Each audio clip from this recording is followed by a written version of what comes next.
Greetings. I thought it's time for yet another video, and as you can see behind me, the maple tree is the back scene for this video. It started off in 1984, probably about 3 foot tall when it was planted, and now it's grown to this massive size, but it provides a lot of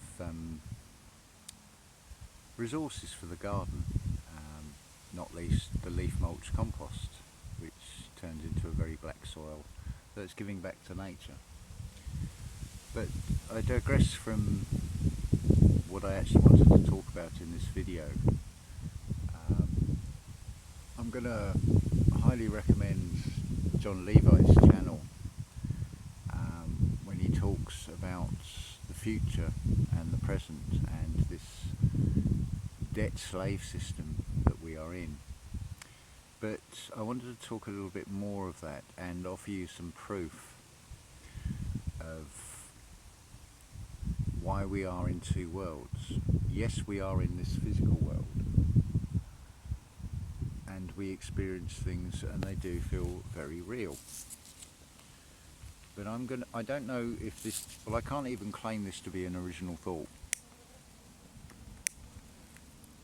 But I may be the first person to actually vocalise this, and I'm sure it's been discussed in many ways, but maybe not quite in these terms. I'm going to say that the fundamental difference between men and women is this extra level that women have. Now, we are all mind, body and spirit, but there is such a thing called women's intuition, which is either an extension of the soul or the extension of the mind. Now, men generally don't seem to have this in the same way, and I would say as evidence of this, if you look at psychic fairs, mind, body and well-being, exhibitions and presentations, you get them in leisure centres and town halls, buildings, public buildings, and you'll find generally there are more women that go to these. Anything to do with the spiritual side seems to attract more women than men, whereas the truth-seeking side seems to be more the domain of men. Not exclusively, because we all have this twin caduceus, and it's evidenced as well between the conscious and the subconscious brain, the duality. We have both, regardless of whether you happen to be in the physical, in a male or female body. Now, I'm sure most of you, well, I know all of you at some point will have experienced something called anger or rage, and how real that feels to you, where you physically can shake with rage as a reaction to something. But now if you go into an operating theatre and you say to the surgeon, I'd like you to remove rage, they're not going to be able to do it, because although it feels very real, it doesn't have a physical form.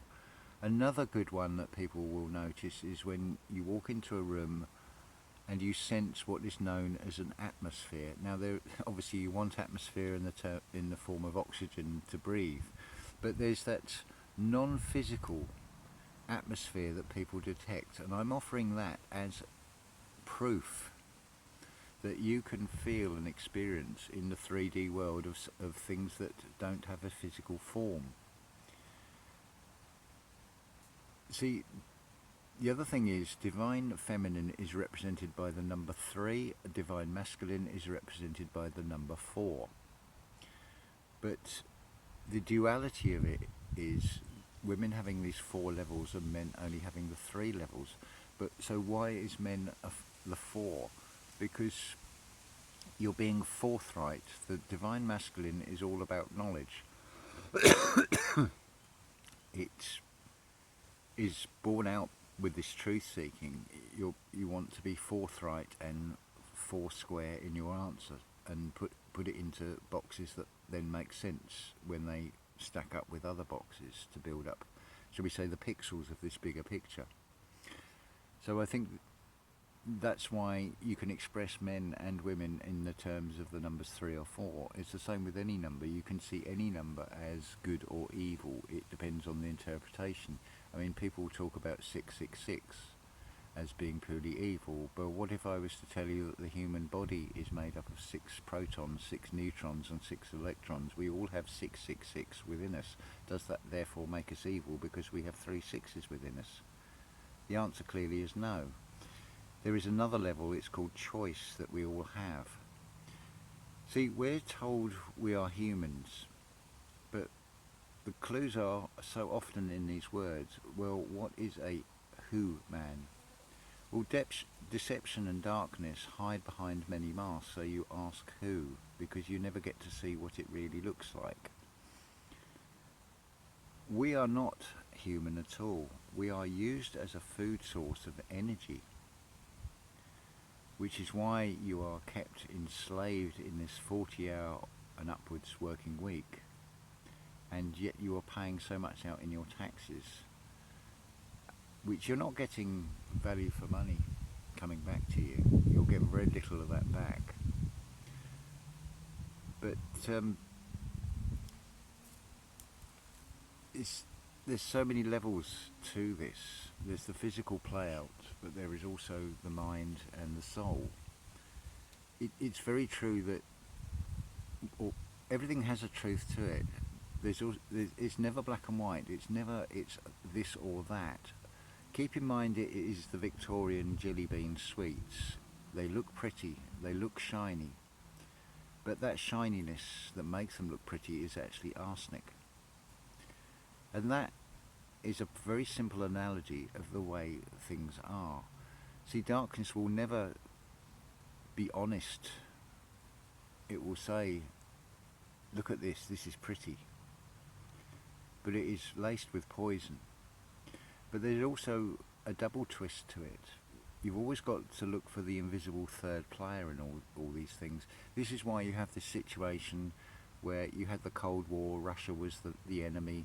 Now it's over the presidential elections as to whether the Russians are implicated to be helping and rigging the elections. But there's been counter-accusations with that between Clinton and Trump. So it's played to be this or that, but it never is. It's like when you vote, it's as Forrest Gump, the famous Forrest Gump line of life is like a box of chocolates. Yes, it is, because you have a choice, but you only have a selection that you are given. There are other choices as well that are not in that box, and this is why you need to think out of the box with so much.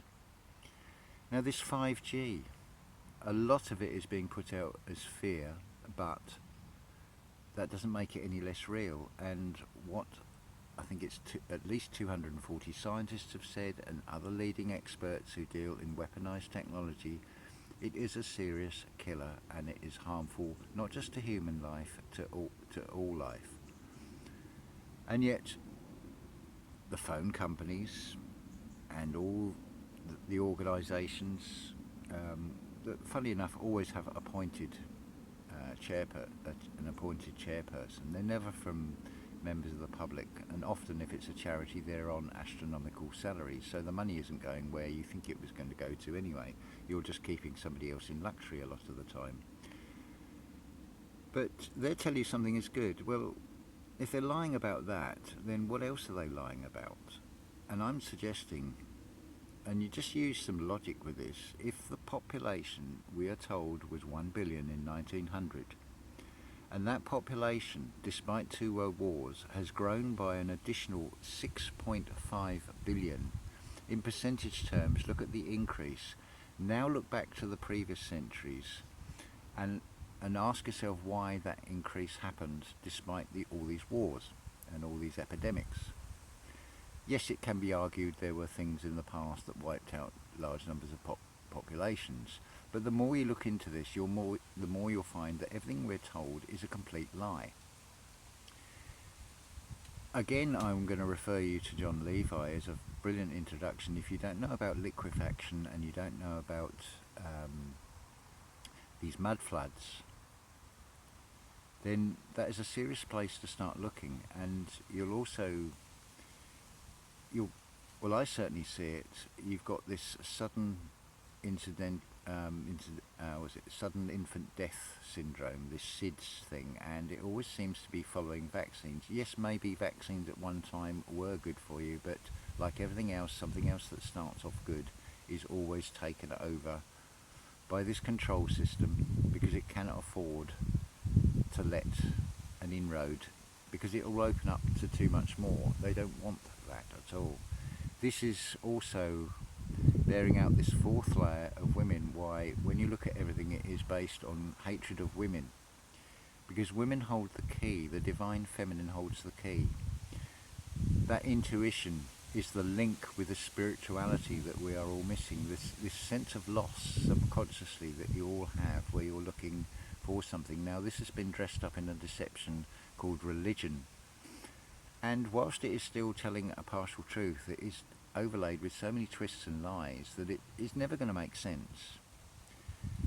I mean, how many years have people studied all these things and never got the answers? And yet the answers are very simple.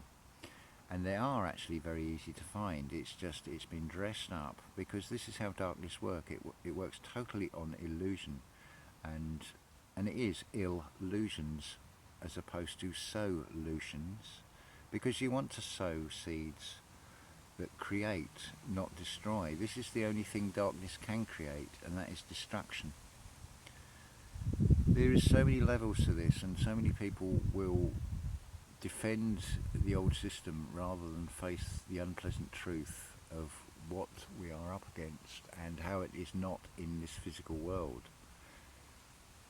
You can see with this sixth sense, this intuition, feelings of atmosphere, that there is a very real, unseen, energetic world that is just skimming the surface of. When I look back within the lifetime of this physical shell, all the things I was eating, all those E numbers in foods, the white sliced bread, all the processed crap of the 1970s, this body is still here.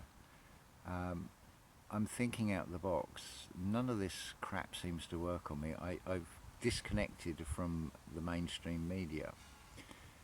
Now even that is used because it should have the power to show what is wrong, but they're very good at either taking something that is real and inflating it and pushing it to the limelight, or totally ignoring it, or somewhere in the middle. Keep in mind though, it is always about distracting you. This is why Brexit is dragging on, because it is used to keep this divide and conquer technique. There's no reason why that could not have already been put in place, but they will find numerous reasons to just drag this further and further out till people lose interest and think, oh well, we'll stay in the European Union. But it's all about centralisation of power. It's all about we're losing skills. If you look at the 1881 census, which is free online, look particularly at the rural areas, and you look at the skill sets that people had years ago. I mean, what good is something like a degree in media studies if it is a world where you need to survive and where you are growing your own food? That's not going to be of much help at all. But how many people can make their own shoes? How many people can even know how to sew buttons on, repair things, come up with new ideas of reusing old materials, exchanging things with other people, with their neighbours, within their community? This is the way we should be going forward, in forming into small communities that help each other. You can come to individual agreements with people. You don't need a monetary system. You can come up with a barter system. It can be goods for labour, for example. You could have somebody say, well, I haven't got a garden, I can't produce anything, but I can come and cut your grass or trim trees for you, and I can give you something back. Then if you have particularly good years, if you are growing food, you can say, well, here, look, I've got a surplus, we'll give it to homeless people, or as a thank you for supplying me with something, here's a couple of extra of whatever you're producing. You spread the profits far more evenly. Hello, we've got a little hoverfly, came and sat on my hand then. There's another magical world as well there with nature and with birds and insects and animals. And we have lost a lot of the interaction. I mean, it's always a joke about hippies and tree hugging, but even science will tell you that trees talk to each other through their roots and they communicate. We have a nervous system that replicates tree roots. If you look at it in the photographs of x-rays and things, you'll see the same patterns. And there is a design to everything. There is no question of that. But again, the Big Bang Theory is not a total lie either. There is an element of truth in that, in the fact that we are fractalized forms of this original source that created everything, both good and bad, and it is learning from the experiences that we go through, because the experience is something that cannot be taught. It can only be learned by going through experiences. Now, consider also when you come across a person where you think, I don't know how to take them, I'm getting mixed signals. Well, what if 7.5 billion people are sending mixed signals back to source from the way they react and the way they are being deceived, lied to, and played against each other? It's like a giant game of chess. I mean, this really comes down to the game of Monopoly. The bank owns everything in the first place. You just buy it off of them and think you own your own property. But what happens when you get in trouble? They will soon come along and repossess it, just like in the game of Monopoly. And also the banker can write out promissory notes when the money that is supplied with the game runs out. It is in the rules. You can look at the rules online on this one. This is actually showing what is going on, the way this world is run. But we can move away from it and also function within it still. It doesn't have to be a total destruction and replace everything. But clearly that has happened before. Just look and use logic on these orphan trains. Where did all those children come from the 1850s onwards? What happened to the parents of these children? Were all these parents just selling their children? Were they devoid of all love and compassion? I cannot believe that every single person, every child that came on these orphan trains came from parents that were willingly selling their children. It's a very hard thing to sever that bond, particularly for mothers, with a child. So logically, that tells me there is something wrong. And then you look at the history of all these places around the world. Let's just take the United States, which it's a repeat pattern. You've got these places that spring up. Within 20 years, they've got these fantastic grid systems. The earliest photos show a very different world of what look to be very long established buildings, all following the same architectural style. And they all seem to be things for world exhibition and world trade exhibitions, and then they're pulled down because we're told they're temporary structures, but they don't look very temporary. And then there'll be an earthquake and a complete reset of this area, and then you look at the old photos and how few people there are for the numbers of buildings there are and the sheer heights of these buildings. But then we're told we have basements. Well, they were meant to be the bases. That is the true ground level. You don't need a basement. What you need it to build on is foundation, surely. If you get the foundation right, you don't need a basement. And I don't believe in basements. There are too many window tops at street level that show that we've been mud flooded. It's a very easy process to do that could sink whole towns, and if you don't shovel all that mud back and you just put a surface over the top of it, because it's too difficult to dig out with the resources you've got since, then you can just make a whole new level. And we do take things to a whole new level that way, if you think about it. Now, it's funny where all these old sayings come from. More and more, even those are showing to have a basis of truth in them. But I think there's plenty there in this video. How long have we talked for? Nearly 20 minutes. So yes, I'm going to stop there.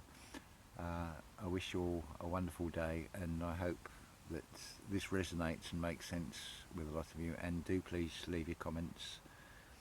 Share this video get the message out. It's not about putting me on a pedestal. It is about the words I'm speaking.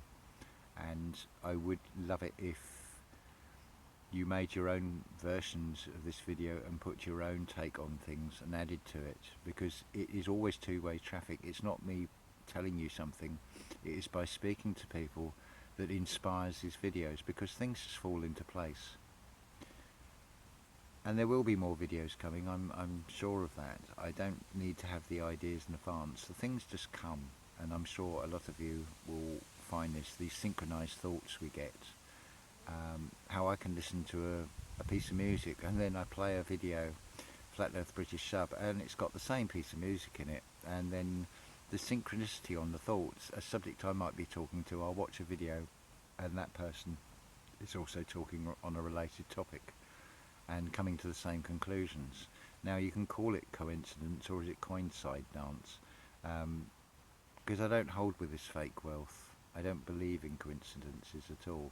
There's too many things showing that this is collective consciousness, and we are moving back towards a level of telepathy that we once had. This is what the awakening is all about. Thank you.